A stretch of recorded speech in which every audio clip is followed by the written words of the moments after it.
Today it is time for a professional match of StarCraft 2. It's time for a Terran versus Zerg, where we find ourselves on the map Lightshade. I was almost going to say Nightshade there, but it's Lightshade, the new map that got recently added with the new ladder season. It's just that I've said the word Nightshade probably 1,000 times over the last couple of months that I might accidentally autopilot into it. But regardless, spotting here in the bottom right-hand corner from South Korea, playing with the blue Terran pieces, we have none other than Cure. And his opponent, all the way in the opposite corner with the red Zerg pieces from Finland, we are looking at none other than Serral's main hatchery. Alrighty, so here we go. This match was recently played during the Alpha X tournament that also brought us Serral versus Maru. In case you haven't seen that match yet, I'll go ahead and leave a link to it down in the description of this video, as well as in the top right-hand corner in the information box. However, I've been told that this match of ZVT is even better. Now, because so many people brought up that this is an amazing series, I was sadly spoiled of this match in particular. So I do know who ends up winning it, but I haven't seen the match myself yet. Rather than casting the entire series, so this was a best of 5 series, I decided to only cast the longest match and apparently the most exciting map of this series. So just so you are fully aware. I'm sure if you wanted to see the whole thing, you can look up the VOD of the entire event. But I've been told that apparently this may very well be the game of the tournament. So we'll find out together what this match is going to be all about. So Lightshade, I mean, I've covered it over the last couple of weeks, I think once or twice. I mean, I cast more games than I actually upload just because I only want to upload the very best. A real quick overview in case you haven't seen this map yet. It's very reminiscent of about a dozen other maps that I have casted over the last couple of years. It's a large main base, a very standard natural. No ramp leading down from the natural towards, I guess, what we could call like the playable area. So it is like a flat choke point over here. However, this is wallable with 2 supply depots and a CC, or like 3x3 structures if you really want to, which is super important, obviously, especially for Terran and for Protoss players. Then from there, you have the decision to either go to the low ground third base or the, I guess we could call this the vertical third base, where you expand away from your structures. Generally speaking, we see Terran players liking to stick a little bit closer to home, just because it makes the path for the reinforcements a little bit shorter and obviously defending the different locations a little bit easier. And from there, I mean, it's a pretty straightforward map. There's really no gimmicks here. I would say the biggest gimmick on this map is probably these rocks over here, which really won't come into play until much, much later. Obviously, it is diagonally mirrored, so we see the same rocks on the other side of the map as well. But honestly, in my experience at least, it seems like these rocks are always destroyed later on, so it really doesn't matter all too much. Regardless, third base here has been acquired by Serral. That is pretty important. While this little Reaper over here apparently did get a single kill. 1 drone even. Wow, okay. I was so busy explaining the map that I assumed Serral wasn't really, or I assumed at the very least that Serral wasn't really going to take a whole lot of damage there. Losing a worker is not ideal. It's probably the biggest honor that a Reaper can get at this point in the game. Obviously not the end of the world, but you do want to avoid that at all costs. In the meantime, it is going to be that quick triple CC opener right here from Cure. So it is going to be a barracks into a factory, into a third CC, and then a starport. This is certainly on the greedier end of things. He's got 2 gases. Oh, okay. I was going to say, what are you going to do with that SCV? Why is it not going back to mining? It is going to be a fusion core follow-up and an attack lab on that starport. So it's been a little while since I've seen the battlecruiser opener, but I'm glad that it's once again being brought out. Now, I'm looking at the production tab though. Can't help but notice that Serral decided to go for a double gas and then also a very quick roach warren. So this does mean that Serral is certainly looking to put on a little bit of pressure. This is completely unscouted at this point by Cure, so that actually becomes a bit of a problem here if this game progresses for a little while longer. Now, spoiler alert. Obviously, I haven't seen the game yet, but this is a rather long match of CVT. Generally speaking though, when it comes to these roach openers, they can deal a lot of damage, especially against Terran players that are playing this greedy. I mean, triple CC into battlecruiser is pretty much the greediest build you can play as a Terran player. So there we go, 400 minerals, 300 gas. It gets started up. The big boy is going to be roaming the battlefield here in about 3 minutes time. These guys take forever. Yeah, the roaches are already moving across. So I'm actually a little bit concerned right now for the Terran player. What exactly are you going to do against these units? I mean, at this point, he's got 6 Hellions, a Reaper, and 2 Marines. Bunker goes up inside of the main base here, so it looks like he's abandoning the low ground here altogether. Obviously, the battlecruiser will come out in about, I would say, like 40 seconds or so, so that's gonna, you know, make the defense significantly easier. Maybe if Serral takes his sweet time. Yeah, maybe if Serral takes his sweet time, he's gonna be able to get that BC out. But this is a dire scenario right now for Cure, if I'm being honest with you. I mean, Serral is actually gonna go for the low ground. Okay, so he's really trying to force this lift off here. He's already going back to droning, so I think he's realized what he's going up against right now. I mean, he hasn't seen a Viking, he hasn't seen a Banshee, so it has to be a battlecruiser, right? So yeah, he's just trying to deal a little bit of damage, and I think he's gonna go back home. This is by far the most conservative way of playing this, though. I don't think I've actually ever seen that before. There's the battlecruiser, so what exactly are you gonna do? He's trying to bile down the orbital command. Honestly, if I was Serral in this scenario, I would have dived onto that high ground. He really wants to get the kill on the battlecruiser, or sorry, on the orbital command there. Yeah, battlecruiser is gonna clean everything up here eventually. I guess Serral has lost a lot of games to Hellions inside of the main base, right? A lot of the opponents I go up against, they will not be microing those Hellions perfectly. And technically, those 45 Zerglings, they can do a lot of damage in the main base, but I guess if they all get roasted by the Hellions, they're not going to be able to achieve too much. So, very conservative approach right there by Serral. Like I said, he did continue droning there for a little while already as well. Additional queens are coming up, and that's going to be super important because a second battlecruiser is soon going to be roaming the battlefield. Tactical jump obviously was not needed to be used, so this guy can get out of trouble very easily as well. Couple of Zerglings. A little bit further up north, but the Hellions are staying at home for now. Alright, second battlecruiser is coming out. It's been a while since I've seen this opener. Really feel like Serral probably could have won if he knew what was going on and just played a little bit more aggressively, but obviously we have perfect information. Sadly, right there for Serral, he cannot see the entire map. I know. So rather than grouping these two up together, he's decided to split them up. One BC in a natural, one BC over at the third. With hold position right there. I mean, these guys actually have quite a lot of range. Yeah, look at that. He gets himself 9 worker kills here. And obviously, these battlecruisers are going to be able to stay alive. Now, he's even going for a third one, plus the Yamato cannon upgrade. So, this is actually now a full-on mech transition, it looks like. Yeah, additional factories here are indeed already done. We see armories coming up here too. So, this is Cure going for a mech approach. Pretty unorthodox, honestly, these days. I brought it up in a video that I posted recently, that I've been casting quite a few Zerg versus Terrans recently, but honestly, a lot of the games, they kind of seem the same.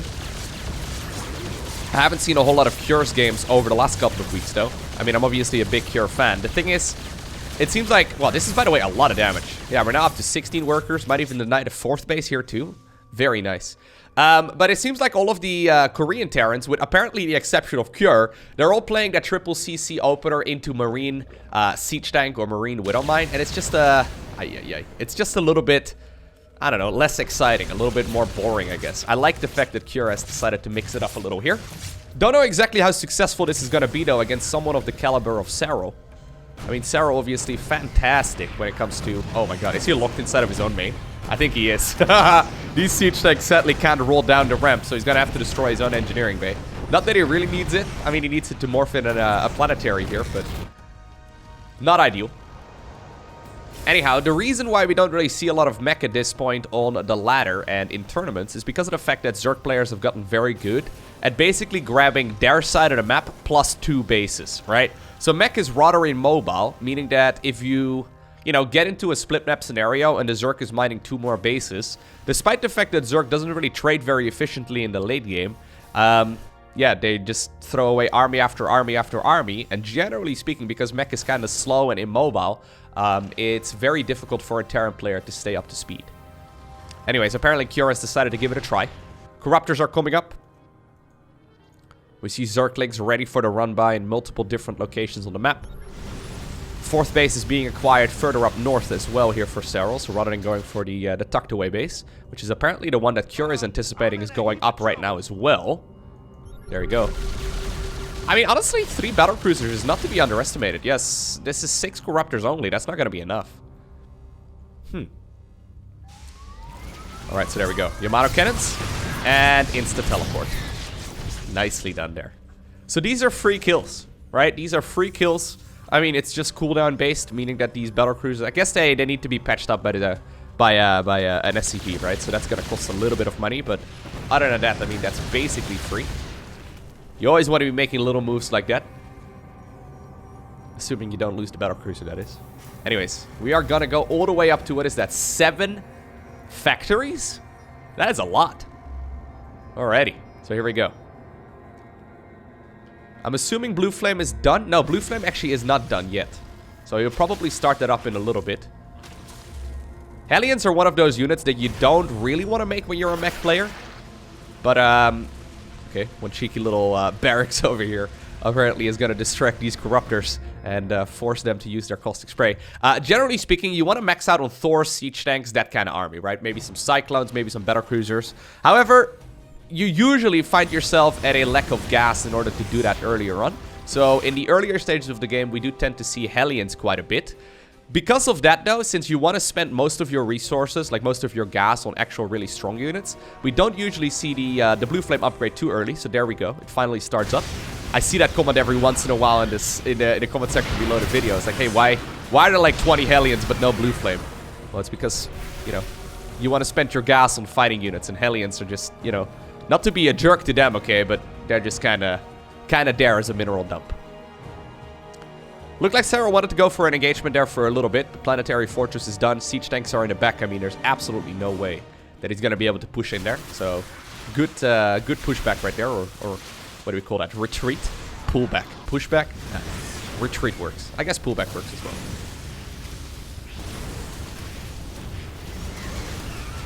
So Blue Flame obviously makes these Hellions significantly better, especially against Zerglings. But this is the moment where that Zerg army is significantly more mobile already, right? So look at that. The siege tanks are now rolling in this direction. I mean, I think there's more than enough tanks to defend this regardless. In the meantime, battle cruisers are all the way up north. Try to see if they can deal some damage.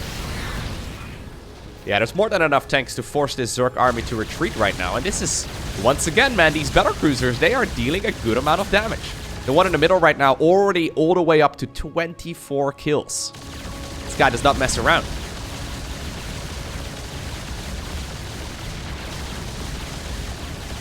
Now, finally, those corruptors are going to come back home.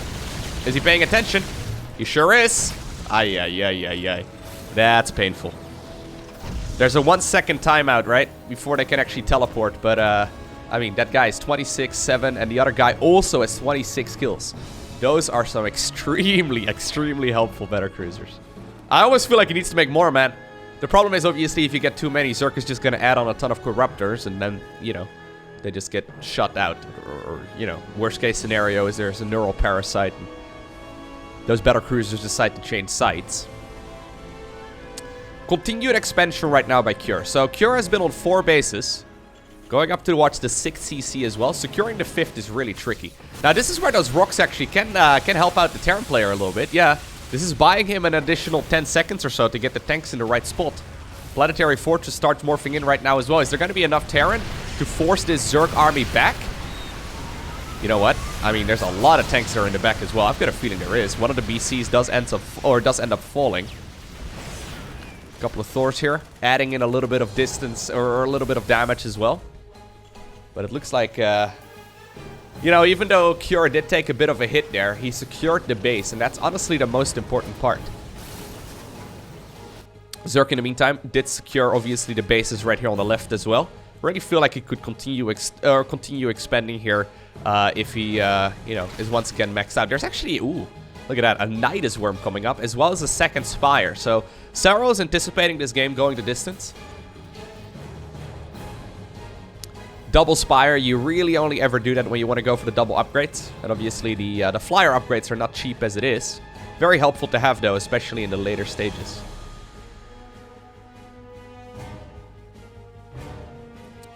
Okay, now what is he going to do with the Nidus Worm? I guess Zerglings in the main base or something? This is one of the things that Twitch chat always recommends to me. Look, I put a Nidus in the main! There it is. This is one of those things that can deal a lot of damage on paper, but, I mean, Zerglings are inside of it right now. I don't think that this one's gonna finish, though. Nope. It is an absolute nuisance, though, for a Terran player if you have to deal with a bunch of Zerglings destroying all of your structures from the inside out. Nice defense right there by Cure. Still paying attention to the minimap. I mean, it's one of those things, right? Technically speaking, obviously, you always want to go ahead and add on the Nidus network while simultaneously doing everything else. Since, personally, I'm a human, other than, like, you know, most of these programmers, it's very difficult for me to, like, do everything. It seems like the programmers have no problems with doing everything. But, yeah, since I'm human, it's really... Ooh. There you go. Nice.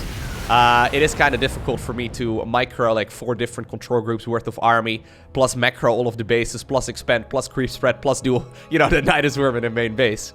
So it's one of those things that I personally usually don't incorporate into my own play. Not because it's bad or because I shouldn't or because I have any particular reason not to. It's just, wow, he even saw that? That's so sick. He even saw the little changeling there.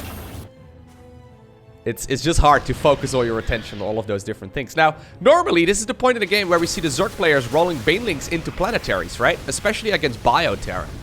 However, I mean, this is Terran Mech. These siege tanks are going to shoot down the Banelings really quite easily. There's a lot of freaking tanks there, so I don't see exactly what these Banes are going to achieve.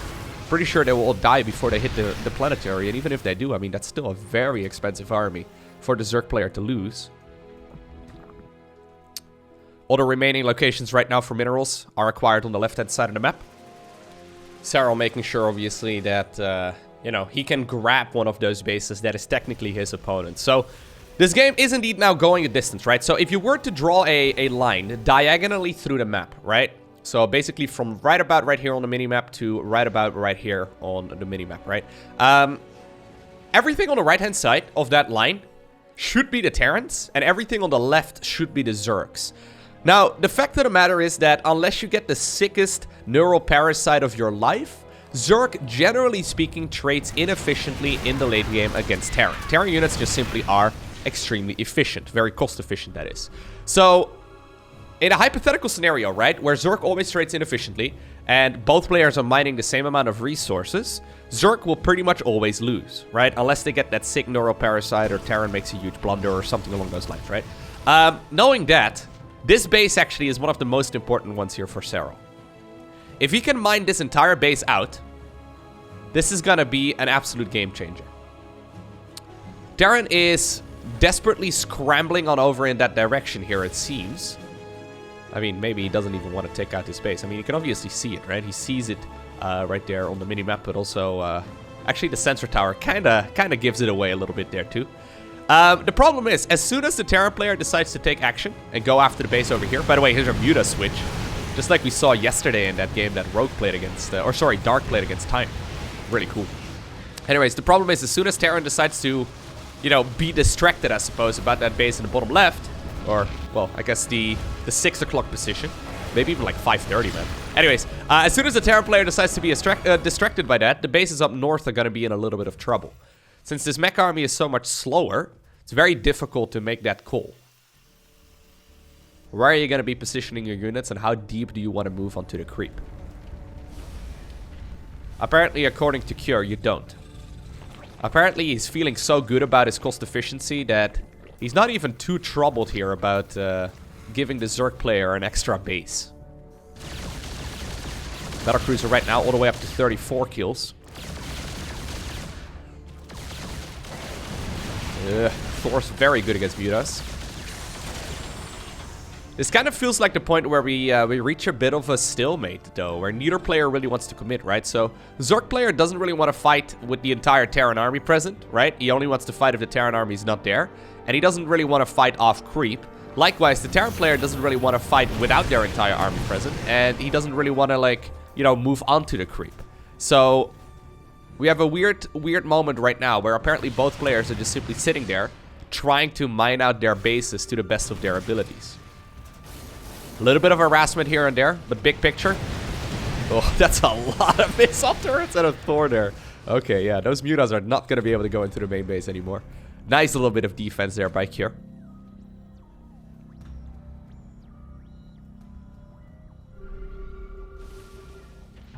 Alrighty. slowly but surely the siege tanks are closing the distance, right? There is a nice amount of creep.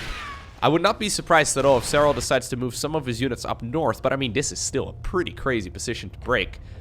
Look at the amount of missile turrets. How many missile turrets are there right now? 47! Oh my god! There are 47 missile turrets. It's like they're spore crawlers. We see 47 spore crawlers all the time. Alright, now apparently with the amount of siege tanks and Thors that he's got, so only 3 Hellbats, by the way, remain here. The Terran player is now making a move towards the southern section of the map. At the same time, though, the next step in the plan of Serral has arrived. A couple of Brute Lords are still here. Missile turrets, actually forcing these Mutas to back up here constantly. Look how long that battlecruiser stays alive for. Serral here desperately trying to micro against a lot of these units, but I mean, these Terran units do not mess around. Command center has floated over to that location that was previously the Zergs. Missile turrets are actually insane. So here come the Thors. Took them a while to wander over in this direction, but they made it. And that means that this base will certainly stay alive for a little while longer. Well, at the very least when it comes down to the Brute Lords. Here we go. The rest of the Zerg army apparently also making their way on over in this direction. And there we go. Finally, it seems like Serral is catching a bit of a break. He breaks through that base. Nicely done. Liberators are now joining the fray as well. Liberators do have an air-to-air attack, obviously. Decent corrosive balls. Mostly just deals a little bit of damage there to those Liberators. At the same time, base in the bottom section of the map is going to be landing, I'm sure. Hello. Maybe that siege tank is actually blocking it. No, it's not. Alright, and this is where the Mutas can really shine, right? So, this is really abusing that immobility here of that Terran player. Terran has barely any mobility in this section of the game. I mean, the Liberators are pretty good, right? But I mean, it's not like Liberators really counter Mutalisk. There you go. They counter stacked up Mutas, meaning that Mutas that aren't microed are gonna die to them every once in a while. But that was a really nice little trade there by Serral, who still obviously is pretty much unharmed on his side of the map, right? I mean, we're seeing a lot of worker kills here in the grand scheme of things, but Serral really hasn't been hurt over like the last, I would say, like 10-ish minutes of this game. New base though has already been taken. A new orbital command, that is. It is so cool to see a late game Muta switch again. So we saw the same thing yesterday. Then it was against like a ghost-based army. So really kind of cool to see in that specific match too. Apparently, Zerg players right now are feeling confident that Mutas may very well be a good late game switch against Terran Mech as well. At the same time, we do see a Ultraling Ravager army apparently. A couple of Banelings into the mix as well. Heading on over in this direction. They took care of that orbital command. This is where the Zerg late game becomes a little bit scary though. Like, sorry, like it becomes a little bit, I don't know. What's a nice word for weak? Pathetic? Yes. This is where the Zerg late game army becomes a little bit pathetic. No, I don't know what the correct word is, but you get what I'm trying to say, right? So, Terran is maxed out right now. They have a good bank. They've got a good amount of resources still coming in. And they have secured their side of the map. What exactly do you do right now if you're the Zerg player? Well, apparently you take out one Thor at the cost of like 7 Mutas. I'm not sure. Zerg really kind of feels, and this might be a little bit of Zerg bias coming in, so I mostly play Zerg in case you're unfamiliar. I play this game pretty much every single day, but it really feels like Zerg is missing, you know, some of that oomph in the late game. Maybe that's good, because Zerg has the strongest, I think, early and mid game. But it really does feel like Zerg is lacking some of that oomph in the late game right now.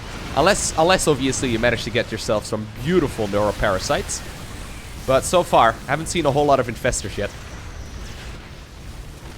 Wouldn't be surprised if we're going to be seeing them in a little bit. Now, this does feel very swarmy, though. I was also very vocal back when that was a thing. So there's the infestor switch, by the way.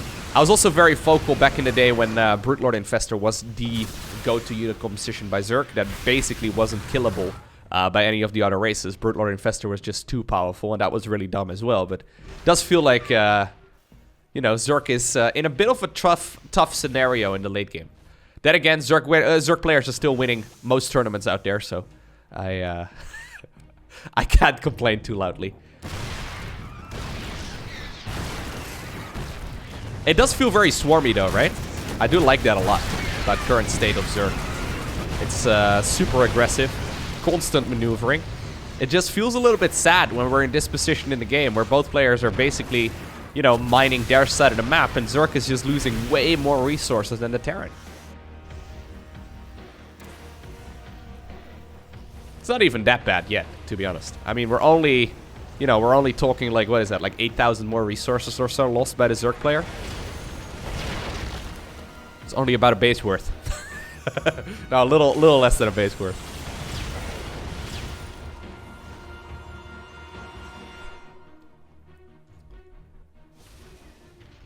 I wonder if also creep is maybe a little bit too powerful. Because if you look at this situation that we are in right now, right? Oh god. Oh god, I heard that little noise. There it is. A couple of neural parasites do go down. We do see a few of the Thors apparently switching sides, fighting for the Zerk at least temporarily. This now allows the Zerk player to close the distance a little bit easier. Nicely done right there by Serral. He remaxes on 42 additional Zerglings, and while that guy was still fighting for the swarm, apparently the Ultralisk decided to kill him just in case that neural parasite runs out. Anyways, what I was saying, I think that maybe creep might be a little bit too powerful as well. Not just because of the vision and the buffs, but also because of the fact that Terran players never really want to step on it. I mean, this Terran player, I can imagine him going onto the creep after he's maxed out, you know? I mean, he's basically maxed out, but after he's mined out as well, I guess is what I should be saying. Ugh. Cure. Getting a couple of nice infestor kills there. Not bad. At the same time, Zerglings apparently trying their very best to kill something here. Serral still has a massive bank, by the way. He did pay attention. Nice play right there by Cure.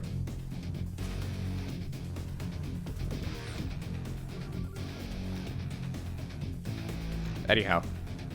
I wouldn't be surprised if, like, when the Terran player wants to fight, he's just gonna group everything up together and just do, like, one crazy, like, bulldozer push through the center of the map, scanning left, right, and center and making sure that he cleans up all of the creep. The only problem is, obviously, is that Zerk is never actually gonna fight that straight up. Zerk is always gonna run around it and, you know, try and go after the bases and whatnot. So I think what Cure is trying to achieve right now is he's just trying to make sure that he mines out those final mineral patches on his side of the map. I think we are just about to once again be in a scenario where all of the mineral patches are going to be mined out. We've seen that a handful of times over the last couple of weeks. It used to be basically unheard of up until like a couple of months ago. Nowadays, though, it feels like we are getting into that scenario more and more often.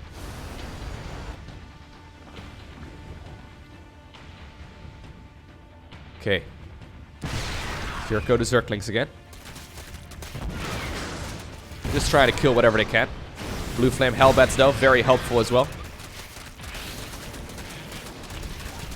I love these little Zergling run-bys that Serral does here all the time. Anyway, apparently this is the moment where Cure is feeling brave enough to make a small expedition from that orbital command in the direction of the base here. He's got to be so careful, though. So there's only 6 infestors, but 6 infestors is enough to turn the tide of battle.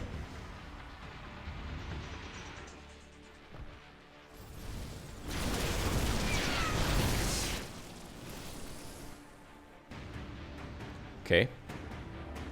A couple of drones apparently going down as well. One cheeky little Liberator getting 5 kills here. Not bad at all. There's a lot of Spore Crawlers here. Is this like Zerk versus Protoss now, where we just basically max out on Spore Crawlers because the anti-air units are a little bit shaky at best? Same for Terran. We have missile turrets versus Spore Crawlers at this point. I'm a little disappointed we haven't seen more of that Nidus Worm. That Nidus Worm would have been really nice, I think. Right now, though, obviously, kind of difficult to get anything in here, but I feel like the potential certainly is there. Once again, big push over here. This base is almost not worth pushing into anymore, though. Like, I'm looking at this right now. There's barely any money to be acquired over here. The best thing, I guess, is a little bit of gas, and obviously the position, but this is not really a base where you really want to be throwing away that many units anymore, because, I mean, you know, there's like 300 minerals and a little bit of gas here in total, about 2,000 gas. The gas is still good. But it's not really worth throwing away, like, you know, way more expensive armies for at this point.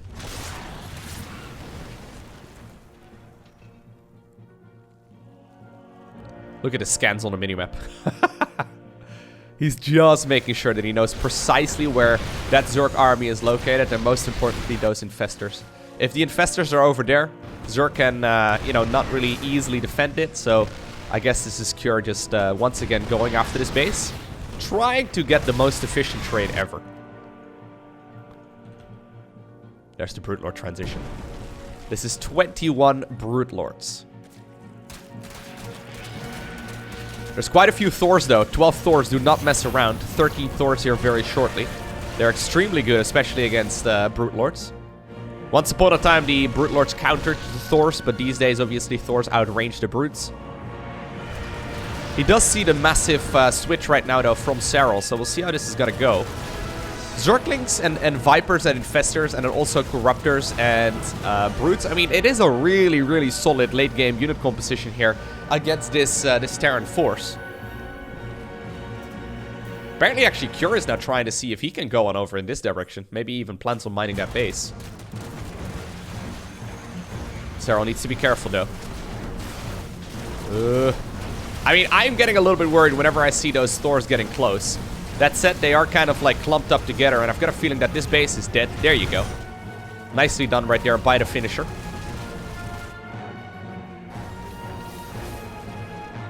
It's a no-biter of a match, though, man. Like, top-level StarCraft 2 has gotten so ridiculously good. So even though apparently Cure is trying to create a bit of a staging ground over here, an anchor to fall back to, it's not going to happen. I mean, it happened for a little bit, but just good old Zerglings apparently were enough to kill that. Since there are quite a few bases at this point, right? There's orbital commands left to right and center. Cure is going to be able to just pick up a new one and continue mining that location. A couple thousand resources remaining in this base. A couple thousand here.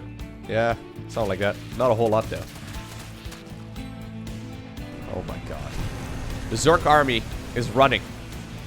This Terran army is on the move, though, and this is actually a scary, scary Terran force. He does have a couple of Vipers in here. I love the fact that the Spore Crawlers actually come in as well. That kind of slows down the advancement and now buys Serral a little bit more time. As soon as this happens, though, he's moving in with the Zerglings on the other side of the map, going after a lot of those missile turrets. Maybe he's thinking about a potential Muta switch a little while later. I mean, I say that, but he has no gas. Yeah, Muta switch actually at this point is basically out of the question. Those Mutas were very good, but how many did he make? Yeah, that was about almost 5,000 gas. Yeah, that's a lot of freaking gas down the drain for a little bit of harassment. I don't know if that was really worth it, to be honest, because you're trading minerals for gas. Right? Like missile turrets for Mutalisk. It's not ideal.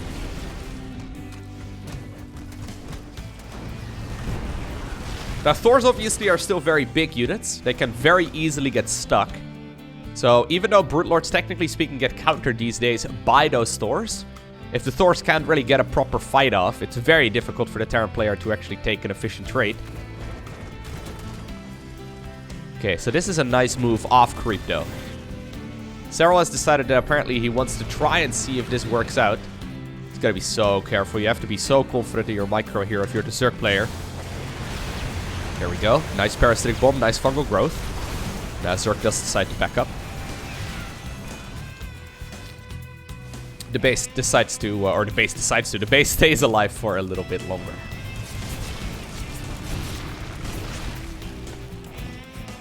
Both players, though, are roaming around each other right now. Neither really wants to take much of an engagement.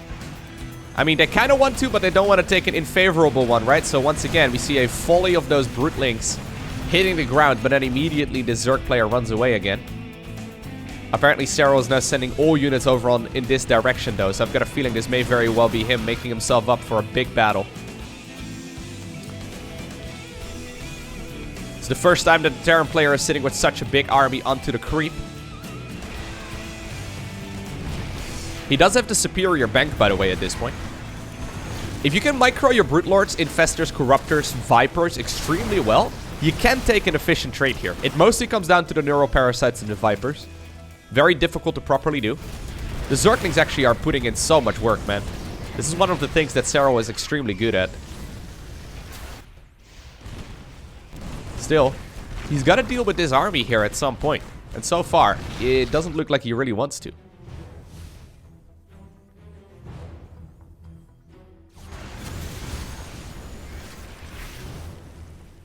Okay.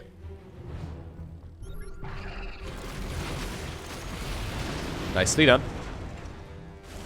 Grabs a couple of Liberators. It feels to me like Cure is ready for like the March of Doom, you know? It feels like he's ready to go in for that big fight. Liberators have returned back home. Parasitic Bomb goes down once again. A couple of the Liberators actually take a lot of damage. The Zerg player here once again decides to retreat. Vikings are now being produced. So there's this big army over here. Neither player really wants to commit though. And the real damage is mostly being done by little hit squads, I suppose, right? A couple of Zerglings, a couple of Hellions, a couple of Siege Tanks, a couple of Thors here and there. A couple of Ravagers joining into the mix right now too. Ooh. That's a rather expensive amount of Zerglings, or a rather large amount of Zerglings though to lose like that. Those Hellbats certainly got their money's worth.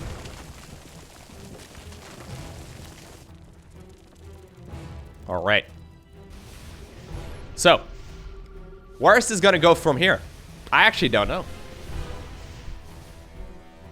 There's a couple of unexplored territories, so to say, in StarCraft 2, and this is one of them.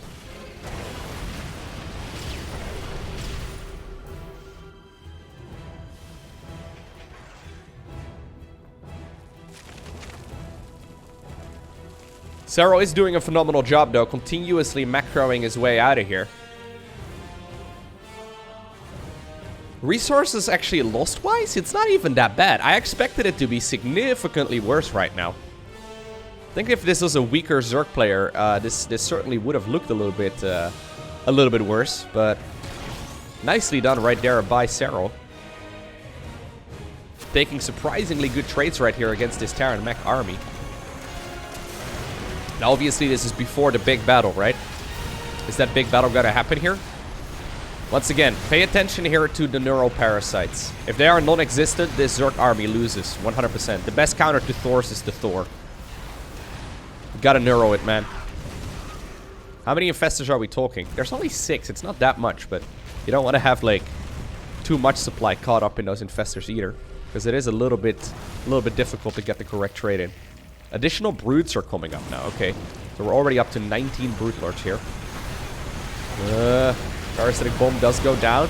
Infestors not even remotely close right now, being able to land a Neuroparasite. Still though, the Terran army is very deep onto the creep, and Zerglings obviously are also pretty fantastic against those Thors. Apparently this is the moment where Serral decides to commit. There is one Neuroparasite that goes off, couple additional ones join in the fray right now as well. The Thors though, despite the fact that I'm pretty sure Zerglings are supposed to be able to counter those units, the Thors do stay alive. Brute Lords raining their Brutelings from a significant distance. All the Liberators are gone. Most of the Thors have been cleared out right now as well, and Serral takes a decisive fight over here, and he certainly wins that engagement. Wow. Man, I was so ready to see that fight go absolutely terrible right there for the Zerg player. That is extremely impressive. Nicely done right there by Serral. Cure, obviously, though, I mean, he still has a strong force. If you look right now at resources lost, yeah. I mean, this is still surprisingly even. Really well done right there by Serral, man. Insane. That said, neither player really is mining anymore. Base in the top right-hand corner has been acquired once again. Those gas geysers, though, are completely empty. A couple of mules apparently are mining out the last resources. Zerglings now heading on over in this base, or in this direction as well.